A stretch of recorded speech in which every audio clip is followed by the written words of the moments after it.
O Tribunal Superior Eleitoral retomou na terça-feira o julgamento da ação que pode tornar o ex-presidente Jair Bolsonaro inelegível. A sessão foi marcada pela longa leitura do voto do relator do processo, o ministro Benedito Gonçalves, encerrado às 10h06 da noite. No voto, o ministro sugeriu que Bolsonaro fique inelegível até 2030, sob a acusação de ter cometido crime eleitoral ao utilizar a estrutura do Palácio do Planalto para criticar o processo eleitoral. No mérito, julgo parcialmente procedente o pedido para condenar o primeiro investigado, Jair Messias Bolsonaro, pela prática de abuso de poder político e de uso indevido de meio de comunicação nas eleições de 2022, em razão de sua responsabilidade direta e pessoal pela conduta ilícita praticada em benefício de sua candidatura à reeleição para o cargo de presidente da República. Declaro sua inelegibilidade por 8 anos seguintes ao pleito de 2022, desde aplicar... O julgamento será retomado amanhã, a partir das 9 da manhã, com o voto dos demais ministros da Corte. Bom, e a gente abre nossa rodada de comentários com Fabi Barroso. Muito boa noite, nossa representante do Departamento Jurídico aqui de Oeste Sem Filtro. Ela que acompanhou as 3 horas da leitura do voto do ministro relator Benedito Gonçalves. Fabi, o que você pode trazer? Quais foram os principais pontos levantados pelo ministro?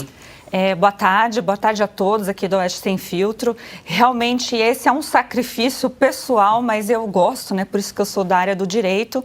Acompanhei sim, e eu gosto de fazer isso porque eu tenho minha visão particular. Então, no direito, né, quando a gente vai olhar algo desse tipo, a gente olha sempre a parte processual, que aí é coisa de advogado chato mesmo, que eu não vou ficar explicando para vocês. E o advogado do presidente Bolsonaro foi muito bem na parte processual, quando ele falou ali e pediu para que não fosse tão abertos os pedidos como acabou ocorrendo. E tem o mérito é o que vale mesmo, isso sim dá para discutir bastante com todo mundo e todo mundo atender.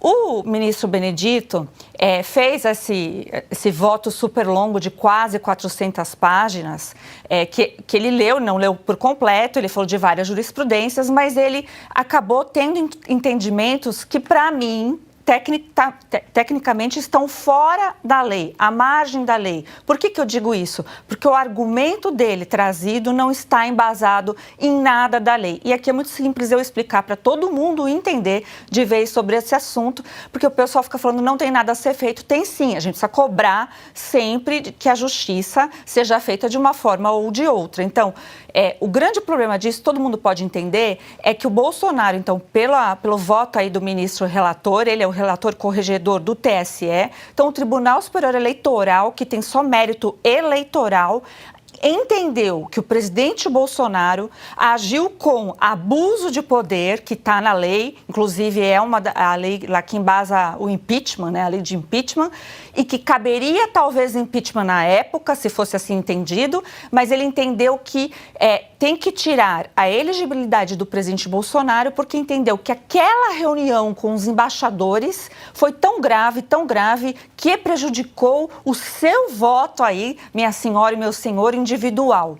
Então, realmente é uma elasticidade desses entendimentos que não dá para dizer que tem algo técnico. Então, até as próprias quase 400 páginas já diz isso, porque quando você tem razão sobre algo, você vai lá e vai dizer, olha, por conta disso, né? Então, ele mudou a própria jurisprudência, o entendimento que tem no TSE, e aí o que a gente viu também, que são os detalhes que só você mesmo acompanhando, que isso eu posso trazer para vocês e não falei ainda em nenhum lugar, é o primeiro programa que eu faço depois desse julgamento, são os detalhes. Então, o que eu percebi? Todo mundo percebeu um monte de coisa, mas eu vi o ministro Alexandre de Moraes, que é o presidente do TSE, forçando, sim, uma barra, isso é ilegal, inconstitucional, para que ninguém faça o pedido de vista. E por que eu sei disso? Porque ele falou, né, em alguns momentos, até quando acabou ali a votação, de que a sessão retornaria amanhã e que o ministro Benedito Gonçalves traria um resumo antes da votação dos outros. Por que ele está dizendo isso? Porque o pedido de vista seria embasado, como o voto do relator é muito longo, alguém poderia falar, olha, eu estou pedindo vista porque eu quero ver direito o que está dito aí, porque todos agora votam com base no voto do relator. Então, eles vão abrir divergências ou concordar com o voto do relator. Então, seria muito normal pedir vista. E a vista daria um prazo aí, pelo menos de 60 dias para as pessoas aí que estão, os envolvidos, talvez pensarem em chamar ao bom direito. Eu sei que me prolonguei aqui, mas aqui eu estou com bastante coisa sobre esse assunto mesmo, e as minhas impressões sobre isso é de que quando se conscientiza o brasileiro do que é importante é a lei, que ela deveria estar acima de qualquer briga política, a gente tem uma chance de ser melhor como cidadão. Então, eu estou tentando explicar para ver se o povo acorda. Cris Grêmio, muito boa noite. Ontem, então, o ministro relator Benedito Gonçalves demorou 3 horas para a leitura do voto. Isso que ele não leu na íntegra, né, Fabi? A íntegra tinha 460 páginas. Ele fez uma versão enxuta, mesmo assim, demorou 3 horas. É tão contraproducente essas sessões no TSE, né? Uma sessão foi ocupada só para a leitura do relatório, agora mais uma sessão para a leitura de um voto. Amanhã, nova sessão a partir das 9 horas da manhã, para que outros ministros possam também votar em sequência. Cris, boa noite. Boa noite, Paula. Um beijo para você, Fabi, Ana Paula, mulherada hoje aqui no Oeste Sem Filtro. Um beijo especial para o Bendito Fruto, né, para o Silvio Navarro. E um beijo também para os colegas que estão descansando merecidamente aí. Olha, vou começar de trás para frente. Vou começar pela absolvição, pedido de absolvição que o relator Benedito Gonçalves fez em relação a Braga Neto, que era o candidato a vice na chapa de Bolsonaro. Ele fala o seguinte, ó, Braga Neto não participou da reunião e não tem relação com os fatos. A reunião era essa reunião dos embaixadores. Por que eu acho importante a gente destacar isso aqui?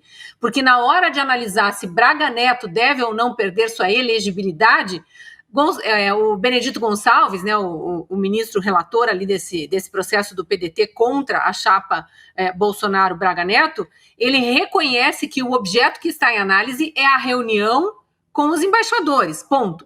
Aí, quando a gente vai analisar aquelas 3 horas e tanto, né, um resuminho das 400 páginas, 3 horas, eles pensam que a gente é o quê, né? E coitado do advogado, que efetivamente, do advogado do presidente Bolsonaro, que efetivamente tem que ficar com atenção ali sem dispersar naquelas 3 horas seguidas, naquela falácia sem fim, uma discurseira, incrível como perdem tempo para falar algo que é nada, absolutamente nada. Como disse a Fabi, não tem embasamento jurídico em lei alguma, ele fica falando coisas da cabeça dele.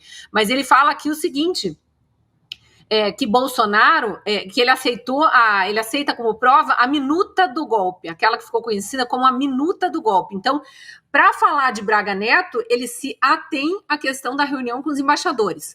Quando vai falar de Bolsonaro, aí ele abre um leque, né, 380 páginas, 3 horas de discurseira ali, em resumo. Aí ele inclui minuta do golpe, ele inclui tudo que possa e o que não possa, ali está num pacotão de narrativas sem fim. E é incrível como ele vai construindo, e a gente está acompanhando um outro caso aqui também, que é de narrativa sem fim, a dos procuradores do MPF para tentar caçar a concessão da Rádio Jovem Pan, sei que vocês falaram disso ontem. É incrível como eles vão aumentando, vão crescendo na alucinação deles. Fico com pena da literatura, né, que perdeu esses grandes ficcionistas, porque na realidade, embasamento na realidade aqui, não tem. Aspas aqui para um trechinho do que disse Benedito Gonçalves: a banalização do golpismo meramente simbolizada pela minuta, que propunha intervir no TSE e dormitava sem causar desassossego na residência do ex-ministro da Justiça, é um desdobramento grave de ataques infundados ao sistema eleitoral de votação. Muito lindo esse linguajar, né? Realmente é um poeta quase, só que não.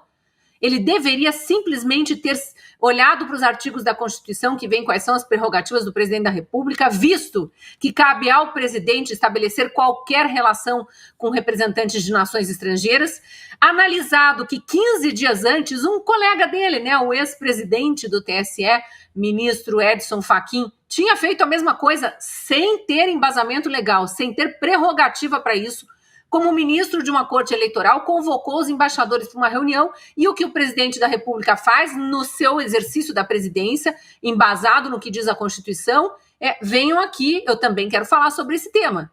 E aí o que o presidente fala é inconstitucional, é atentado à democracia, é golpismo, é blá, blá, blá, blá, blá, blá, blá, blá, blá. E o que Fachin fez, não. E o que o presidente faz é ataque à democracia e o Fachin é defesa da democracia. Com base em quê? Aonde no Código Penal, no Código Eleitoral, na Constituição brasileira está escrito que Fachin pode falar das urnas e Bolsonaro não. E que Fachin fala o que bem entende sem mostrar o código-fonte, que todos nós continuamos querendo saber, cadê esse código-fonte? E Bolsonaro não pode.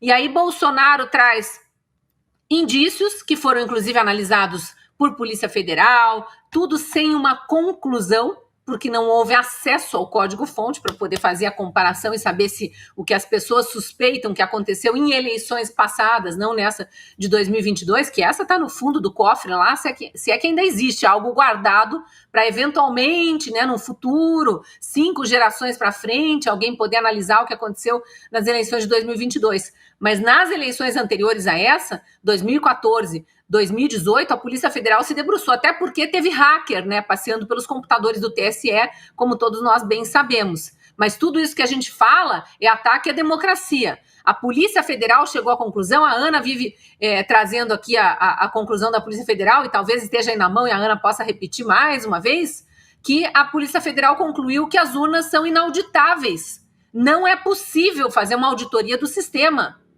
Então, a gente questionar essas coisas, nós, cidadãos comuns, nós, comentaristas, analistas políticos, outras pessoas em suas redes de conversa, em seus canais de YouTube, é crime? Aonde que está escrito isso? Não vi passar no Congresso essa nova lei. Então, realmente, além desse judiciário ativista, que cria coisas da própria cabeça dos juízes e vão ali aprovando de lote, aí a gente ainda tem um legislativo extremamente omisso, especialmente por causa da figura do presidente do Congresso, Rodrigo Pacheco, que virou um capacho do Lula. Ou, para usar o termo que eles gostam, né, um cupincha. É mais ou menos isso que ele está fazendo no momento.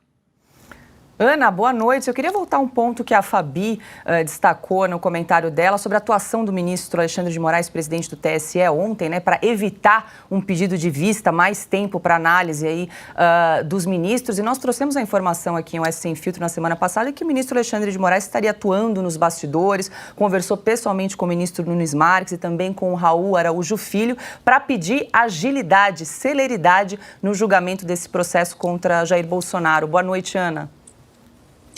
Boa noite, Paula. Boa noite, Cris, Fabi. Boa noite, Silvio Navarro. Um beijo ao mestre Augusto Nunes e muito boa noite à nossa audiência maravilhosa que acompanha esse julgamento como se fosse um seriado de TV, né? Aí você pode escolher se é do gênero comédia, horror, suspense, enfim, pornô chanchada, né? Por que não? Porque isso o que fazem com a Constituição, estupram a Constituição todos os dias, é um absurdo o que fazem com a Constituição. E ontem eu tomei um antiácido e fui assistir também o voto do relator, dei uma acelerada ali, esperei ele acabar a leitura, né, do voto e acelerei assistir em velocidade 2 vezes, né, mais rápida. E é um absurdo o falatório ali, né, a quantidade de coisas, de penduricalhos que eles colocam para trazer o juridiquês e para que o brasileiro não entenda. Só um pequeno parêntese aqui, Paula. A peça ontem do Ministério Público que pede a cassação da concessão da Jovem Pan, eu sou citada 20 vezes e numa das citações dos meus comentários, os procuradores eles reclamam que eu chamo o TSE de uma jabuticaba brasileira. Se o que nós vimos ontem não é uma jabuticaba brasileira, eu não sei o que é. É uma aberração, né?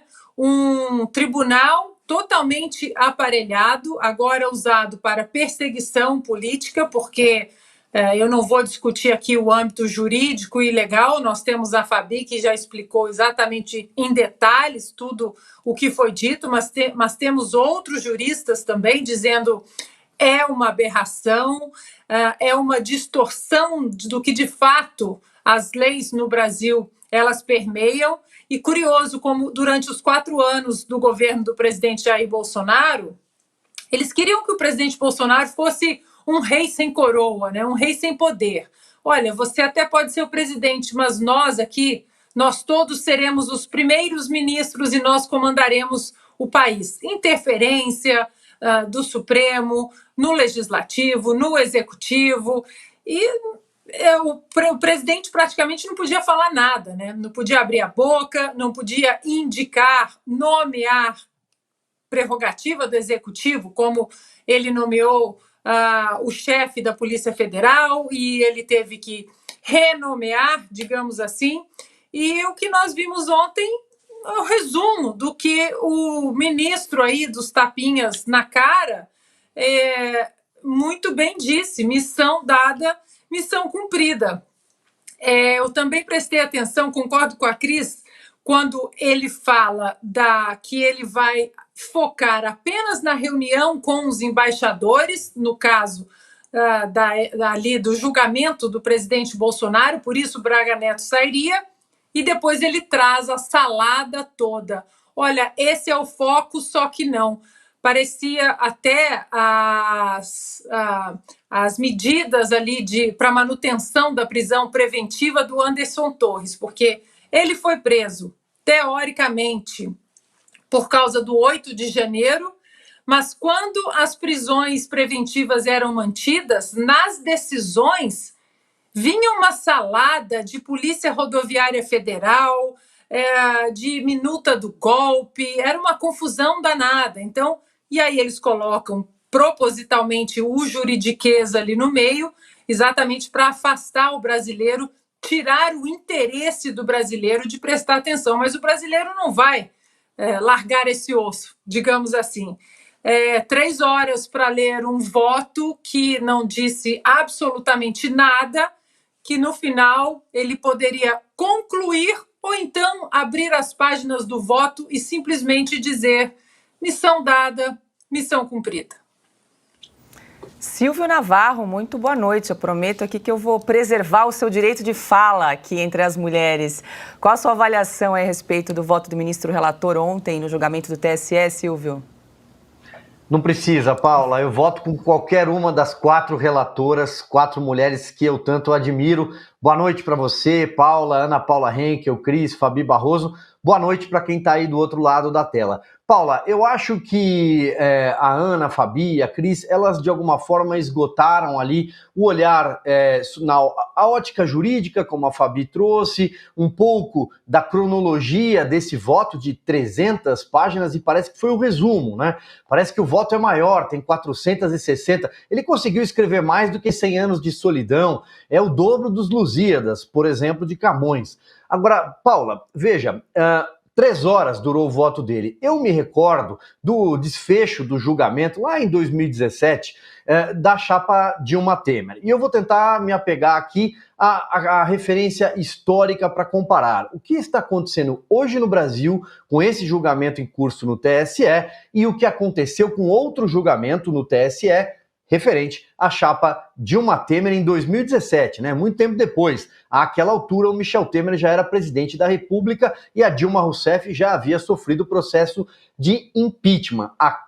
Só o voto do ministro Herman Benjamin durou 14 horas. Foram 4 sessões. E eu me recordo de uma frase em que ele praticamente resumiu o voto dele, em que ele disse o seguinte: eu me recuso ao papel de coveiro de prova viva. E aí eu queria trazer aqui alguns pontos, porque o ministro Benedito, em toda a sua ginástica jurídica e retórica, que acho que ele falha um pouco algumas vezes. Podemos até falar sobre isso aqui ao longo do tema. Mas veja, o ministro Herman Benjamin, ele, em comparação ao que disse o Benedito, num dado momento ele fala assim: olha, vejam, que absurdo, foram gastos R$12 mil em cenografia naquela reunião com embaixadores. Pois bem, vejam algumas cifras. Olha, eu até separei aqui um trecho do voto do ministro Herman Benjamin, quando ele fala, por exemplo, em cifras. A coligação Dilma-Temer comprou por 25 milhões de reais apoio de 4 partidos para aumentar o tempo de TV na propaganda eleitoral. 12 mil por cenografia para receber embaixadores. 25 milhões para comprar tempo de televisão. Dinheiro vivo. A coligação foi abastecida com recursos de propina acumulado ao longo do tempo, doada por empreiteiras em troca de contratos na Petrobras. Isso ficou conhecido no Brasil como Petrolão. Os marqueteiros João Santana e Mônica Moura, mulher dele, receberam pagamentos do estaleiro Keppel FELS por contrato para a construção de navios sonda. E a empresa Sete Brasil repassou a propina para o PT, que usou os recursos para abastecer a campanha, 2014. A Odebrecht, que está no centro da chapa Dilma-Temer, disponibilizou para a campanha 150 milhões de reais acumulados numa conta mantida pelos ex-ministros da Fazenda Antônio Palocci e Guido Mantega. O Palocci também foi ministro da Casa Civil, depois da Dilma Rousseff. E os pagamentos da Odebrecht para o casal de marqueteiros em contas na Suíça jamais foram declarados. Ou seja, propina, caixa 2, dinheiro surrupiado, corrupção. Pagamento de 56 milhões para 3 gráficas que não teriam sido comprovados na prestação de todos os serviços. E aí, um pouco depois, já em 2018, na sua delação premiada, que hoje já não vale mais nada, ela foi picada pelo Supremo Tribunal Federal, Antônio Palocci disse o seguinte, que essas cifras não representam nada, que a campanha fraudulenta de Dilma Rousseff e que tinha Michel Temer como vice, gastou e recebeu 1,4 bilhão de reais. Abre aspas para Palocci numa delação que não vale mais nada juridicamente no Brasil. Grandes obras contratadas fora do período eleitoral faziam com que os empresários, no período das eleições, combinassem com os diretores que o compromisso político da obra firmada anteriormente seria quitada com doações oficiais acertadas com os tesoureiros dos partidos. E aí estamos falando, por exemplo, do tesoureiro Vacari, que também teve cargo em Itaipu Binacional e por aí vai. Para eu não sair aqui do foco, o que é que eu estou querendo dizer? Tudo isso que foi relatado pelo TSE ficou para a história. Não aconteceu absolutamente nada. No voto de desempate, o ministro Gilmar Mendes decidiu que não se poderia tirar do cargo Michel Temer, ele deveria seguir no cargo, e que muitas coisas foram apensadas, para usar um termo jurídico, elas foram somadas ao caso, ao processo, depois, posteriormente. Portanto, isso comprometeria, né, são provas coletadas, aglutinadas posteriormente. O que é que o ministro, agora Benedito, fez? Ele recorreu à minuta do golpe, a tal da minuta golpista, que estava na casa do Anderson Torres. Aliás, Fishing Expedition, né? Porque foi coletada depois. Foi uma operação de busca e apreensão na casa dele. Ele disse que não, essa minuta fazia parte, sim, de toda uma trama. Ela atesta o golpismo e atesta que a única pessoa que formulou tudo isso é o presidente Jair Bolsonaro. Inclusive, os ministros ligados a ele, o próprio vice Braga Neto não tem responsabilidade. A responsabilidade é do presidente Jair Bolsonaro. Ou seja, era um julgamento, é um voto, que a gente já sabe qual é o desfecho. É tornar o presidente Bolsonaro inelegível, tirá-lo do jogo. Faltam provas para isso. Está muito claro depois de todos esses comentários na abertura do programa. E o julgamento anterior? Por isso eu quero me ater à memória e à história, que eu acho que é um ponto que posso acrescentar aqui. Aí, repito, como disse o então relator, eu não pegarei o papel de coveiro de provas viva. Havia excesso de provas. É isso que está acontecendo no Brasil.